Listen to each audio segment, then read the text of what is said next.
이 새벽 시간에 주의 은혜를 사모하고 나오신 여러분들에게 주의 은혜가 함께하기를 축복합니다.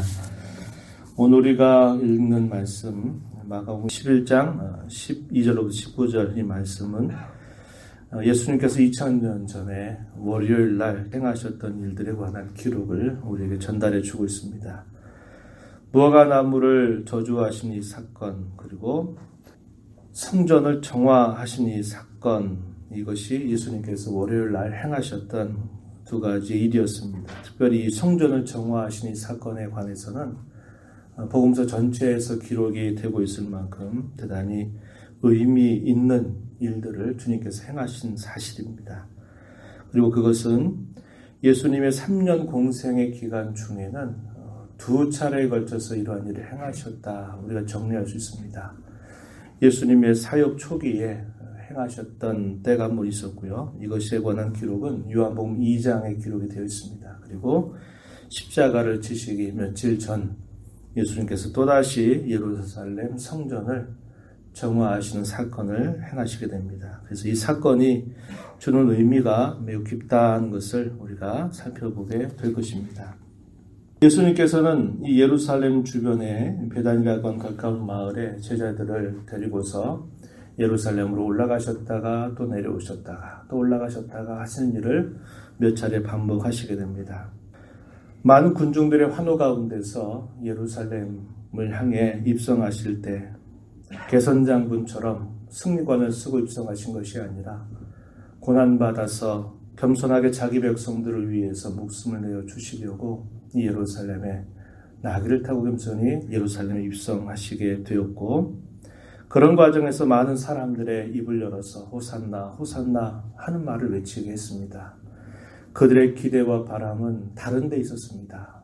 자신들의 현실적인 삶의 문제를 해결해 주는 왕이 되시기를, 그것을 기대하지만 예수님은 전혀 다른 뜻을 가지고 그렇게 하신 것입니다. 그럼에도 불구하고 자기 백성들을 구원하시려고 이 예루살렘에 올라가신 것은 아주 분명한 사실이라고 하는 겁니다. 그래서 하나님께서는 많은 사람들의 입을 열어서 호산나 호산나 다윗의 자손이여 이렇게 외치도록 섭리하신 것을 우리는 기억하게 됩니다.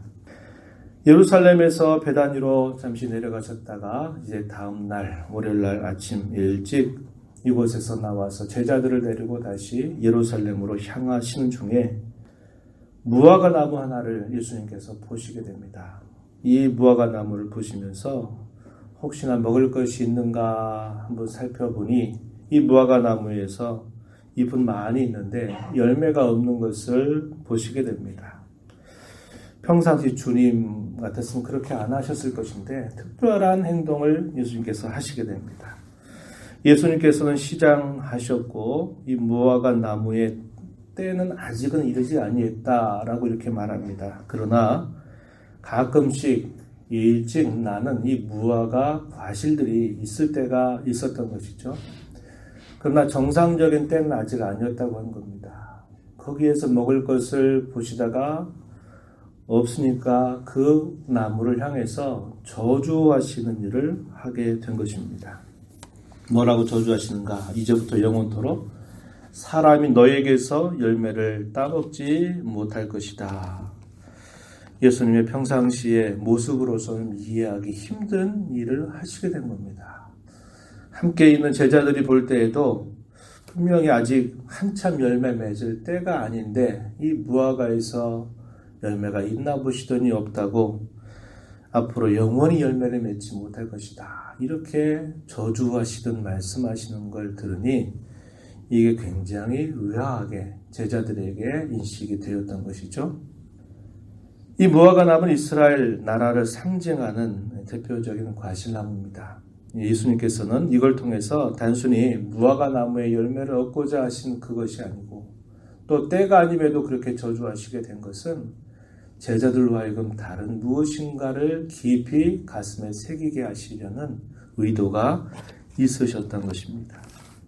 당시에 메시아를 그토록 오랜 시간 동안 기다리면서 다 구세주가 오실 것을 바라보고 했는데 정작 구세주가 이 땅에 오시니까 영접지 않고 배격하는 일들을 했고 백성들을 가장 바른 길로 인도해야 될 종교 지도자들은 예수님을 의도적으로 어떻게든지 죽일 생각을 가지고 계속적으로 빌미를 잡으려고 하는 태도를 취하고 있는 겁니다. 가장 종교적인 사회, 가장 하나님을 사랑한다고 말하고 가장 경건을 앞세우는 그 사람들이 그렇게 겉으로는 그런 것들을 하면서 정작 메시아가 와서 그 메시아가 행하는 여러 일들을 보여줌에도 불구하고 그 백성들을 이끌어가야 될 지도자들은 반대의 자리에 서게 되었고 많은 사람들은 엉뚱한 메시아 관을 가지고서 결국 주님을 따르지 않는 일들이 많이 있었다고 하는 겁니다. 이런 모습들을 보고 잎은 무성하지만 열매가 없는 그 백성들의 모습을 주님께서 이 사건을 통해서 제자들의 가슴에 깊이 새기시려고 하는 의도를 갖고 이 무화과 나무를 저주하신 것입니다. 제자들이 이 상황을 이해하기 힘들었을 것이에요. 이제 또다시 예루살렘에 내려갔다가 다음날 아침에 보니까 놀라운 것이 뭐냐면 이 저주하셨던 이 무화과 나무가 그 뿌리째 말라버리게 되는 일을 보고 또다시 충격을 받게 된 겁니다. 어제 아침에 예수님께서 이 나무를 보고 그렇게 저주하시더니 그 말이 떨어지기가 무섭게 나무가 완전히 말라 죽게 되는 그런 모습을 보면서 대단히 충격을 받게 된 것입니다. 이러한 행동을 하시고 나서 예수님께서는 이제 제자들을 데리고 예루살렘 성전으로 들어가시게 됩니다. 성전 안에서 매매하는 많은 사람들이 즐비했고 또 돈을 가지고 와서 그 성전에서 드릴 제물로 사기 위해서 돈 바꾸는 사람들이 많이 있었습니다. 그 사람들이 상을 펼쳐놓고 가난한 사람들을 위해서 비둘기를 파는 그런 사람들이 또 모여 있는 겁니다. 사람들이 즐비하게 모여 있는 그곳을 제자들을 데리고 가시더니 갑자기 상을 다 뒤엎어 버리시는 일을 예수님께서 행하신 것입니다. 이것은 아까 말씀드렸듯이 두 번째 행하시는 그런 예수님의 기이한 행동이었습니다. 공생애를 처음 시작하시면서 처음에 성전을 정화하셨던 이 사건은 요한복음 2장 13절로부터 기록이 되고 있는데 약 이틀 전에 그러한 일을 행하셨을 때 제자들은 깜짝 놀랐을 겁니다. 제자들은 어떤 생각을 했느냐? 예수님이 그렇게 하시는 것을 보면서 주의 전을 사모하는 열심이 나를 삼켰다라고 하는 이 구약의 말씀을 떠올리면서 예수님이 그러한 열심을 가지고 이렇게 하시는구나 생각을 했다고 기록해 줍니다. 당시에 이 성전에서 여러 가지 일들을 감당했던 사람들은 네가 도대체 이런 일을 행하는 표적이 뭔가를 보여라 이렇게 요구하게 되니까 예수님이 이런 말씀을 하셨죠. 이 성전을 다 헐어버려라. 내가 사흘 만에 다시 일으켜 세우겠다 이런 말씀을 하시게 됩니다. 이 성전 헤롯이 유대인들의 환심을 사기 위해서 무려 46년 동안이라고 한 긴 시간 동안 지어왔지만 아직도 완공이 되지 않은 채 있었습니다. 그래서 그 외적인 풍모라고나 할까 이것이 대단히 웅장하고 대단히 화려하고 멋있는 그런 모습을 보여주었습니다. 그런데 그것을 향해서 이 성전을 헐어버려라. 내가 사흘 만에 다시 일으키겠다. 이런 말씀을 하니까 깜짝 놀라는 거죠. 아직까지도 이것이 완공되지 않는데 어떻게 이것을 3일 만에 짓느냐고 말하느냐. 사람들이 반문을 하고 대적을 하게 됩니다. 그것을 두고 뭐라고 설명을 하냐면 성전된 자신의 육체를 가리킨 것이다. 이렇게 설명을 하셨어요. 이태 전에 그러한 일을 행하셨던 주님이 이제 또다시 제자들 앞에서 이러한 일들을 행하시게 된 겁니다. 그러면서 뭐라고 말씀하시느냐. 내 집은 만민이 기도하는 집이라고 부르거늘 너희가 이곳에 와서 이곳을 강도의 소굴로 만들어 버렸구나. 이렇게 말씀을 하시게 됩니다. 성전에서 본질적으로 하는 일이 무엇이냐? 하나님과 만나는 일이죠. 자신이 하나님의 뜻을 저버리고 살면서 범했던 죄를 회개하고 하나님과 인격적인 관계를 회복하기 위해서 하나님께서 그들에게 주신 것입니다. 그래서 죄를 회개하고 그 하나님을 만나고 하나님과 인격적인 관계를 회복해야 되는 그 성전에서 사람들은 매매하고 돈 바꾸고 짐승을 사고 파고 하는 그 일에만 몰두하면서 정작 그 성전을 통해서 해야 될 일들에 관하여서는 아무런 관심이 없고 타성해졌고 형식에 젖어 있는 그들의 모습을 보시고 주님이 의분을 일으키신 것이죠. 당시 종교 지도자들과 이 상인들은 암묵적인 거래를 행했습니다. 그래서 자기들의 이익을 챙겼고 또 편의성에 빠져가지고 매우 형식적인 신앙생활에 익숙해져 버려 있는 모습입니다. 겉으로는 매우 종교인이고 매우 종교적인 사람들인데 그들의 내면은 말할 수 없는 황폐함이 가득 차버려 있는 그러한 상태가 되었던 것입니다. 이래선 안 되는데 이렇게 되면 안 되는데 하는 마음 같지만 그들이 이러한 타성에 젖어버린 신앙생활이 익숙해지니까 그 어느 누구도 그것을 바꿀 생각이 없이 그저 그렇게 시간들을 보내게 되어왔던 것입니다. 그래서 주님은 의분을 바라시는 행동을 하시게 된 것입니다. 죄를 회개하고 하나님과 만나는 그 자리가 오히려 자신들의 이익을 챙기고 자신들의 종교적인 형식에 빠져서 오히려 죄를 짓는 그런 장소가 되어버린 것을 주님은 결코 용납하실 수가 없으셨던 것입니다. 그래서 주님이 이러한 일을 행하셨던 것이죠. 이러한 광경을 또 지켜보는 종교 지도자들, 대제사장들과 서기관들은 어떻게 할 수가 없는 겁니다. 많은 사람들이 그 광경을 지켜보고 있으니까 노골적으로 그를 어떻게 결단하고 처단하지를 못한 채 어떻게 해야 저 예수를 죽일까? 이러한 생각을 하게 되는 것이죠.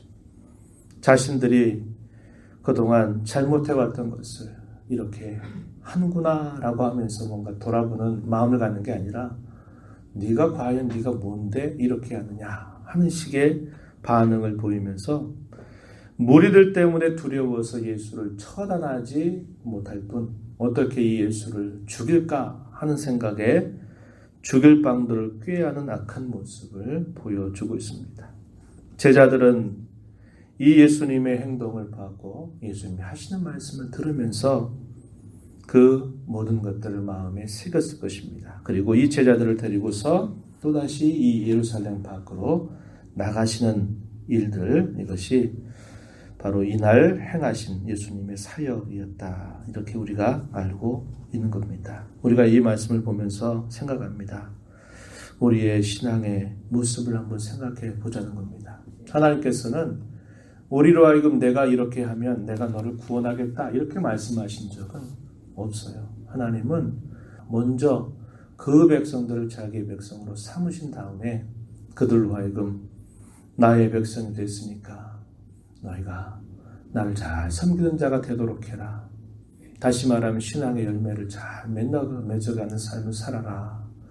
은혜로 우리를 부르시고 또 그 은혜 안에 끊임없이 살게 하시려고 우리에게 하나님께서 행할 뜻을 우리에게 항상 보여주신다고 하는 겁니다.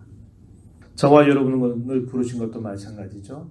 우리를 먼저 불러서 이 구원의 은혜를 베푸시고 너의 신분을 내가 바꿔줬으니까 이 신분에 걸맞도록 내가 살아가도록 해라. 이것을 끊임없이 우리에게 요구하시는 겁니다.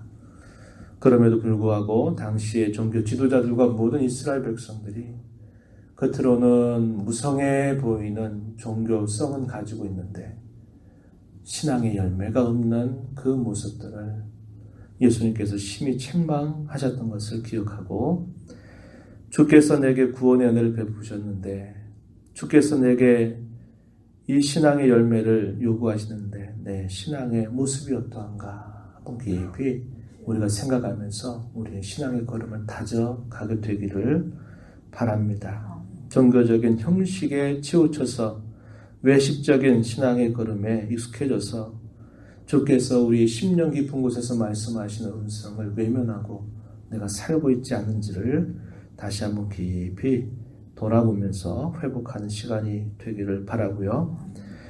교회가 교회다운 일들을 잘 하는 이 땅에 조국의 교회가 되게 해달라고 우리가 또 한번 기도하시기를 바랍니다. 교회가 이 물량주의와 이 세상에 속해 있으면서 그 본질을 잊어버린 채 그저 외적인 성장이나 외적인 풍모만을 그저 자랑하는데 정작 가장 중요한 신앙의 본질을 교회가 놓쳐버리고 엉뚱한 일에 매달려 버린다면 얼마나 그게 안타까운 일이 되겠습니까? 이러한 것들을 생각하면서 기도하시길 바라고요. 참 성전, 바로 그 성전이 바로 주님 자신임을 우리가 기억하고 그 참 성전 되신 주님의 구속으로 말미암아 우리의 마음을 성전으로 삼고 성령께서 계시다는 것을 우리는 기억합니다. 우리의 마음에 성전 삼으신 이 주님의 은혜를 기억하고 내 마음이, 내 신앙의 걸음이 형식적인 신앙생활에 젖어 있는 것은 아닌지, 신앙의 가장 본질에 들어가지 못하고 언저리 맴돌고 있는 그런 신앙은 아닌지 우리 자신을 돌아보면서 진심으로 주님을 모시고 살아가는 삶이 되게 해달라고 함께 기도하시면서 또 이 하루를 믿음으로 살게 되기를 진심으로 바랍니다. 하나님 아버지, 이 새벽 시간에 저희들을 불러주셔서 또 오늘도 주의 말씀에 귀를 기울이며 말씀을 통해서 오늘 저희들의 심령 속에 하시는 음성을 되뇌게 하신 것을 감사합니다. 잎은 무성한데 열매가 없는 무화과나무, 때가 아닌 것을 보시면서도 주님께서 매우 기이한 행동을 하신 것은 그토록 오랜 시간 동안 메시아를 기다렸다고 하지만 정작 메시아를 영접하지 아니했고 그들이 그렇게 율법과 성전을 자랑하지만 그러나 열매 없는 그들의 모습을 보시면서 심히 책망하시는 주님의 모습이었음을 보여주셨습니다. 만민이 기도하는 집이라고 범죄한 인생들이 하나님을 만나서 죄를 회개하고 깨어졌던 관계를 회복하는 그 소중한 이 성전에서 그 본질은 사라져버린 채 그저 먹고 사는 문제로 자기들의 이익을 챙겨가는 이 부패한 종교를 두고 주님께서 본질을 회복해야 될 것을 하시면서 성전을 정화하셨던 일들을 행하셨습니다. 오늘 이 말씀을 보면서 저희들을 불러서 구원의 백성으로 삼으신 하나님의 은혜를 받고 살면서도 우리의 신앙의 열매가 어떠한가를 다시 한번 돌아보고 회복하는 자리가 되게 하시고 저희들의 마음을 성전 삼고 거하시면서 하나님과 함께 교제하고 또 하나님을 가까이 하고 또 하나님을 친근히 섬겨가는 그러한 태도를 우리가 회복해야 될 것을 기원하여 주셨사오니 그러한 삶을 잘 회복하는 저희들의 걸음이 되게 하셔서 겉만 성도가 아니라 우리의 속으로부터 참된 성도다움을 회복하여 주님을 섬겨가는 저희 모두가 되게 해 주시옵소서. 은혜의 보좌 바에 나와서 하나님의 은혜를 구하며 또 이 하루 이 한 주간을 시작하오니 주님 도와주옵소서. 저희들의 간구에 귀를 기울여 주옵소서. 성령의 음성을 들려주셔서 힘써 순종하며 살게 하여 주옵소서. 예수님 이름으로 간절히 기도드리옵나이다. 아멘.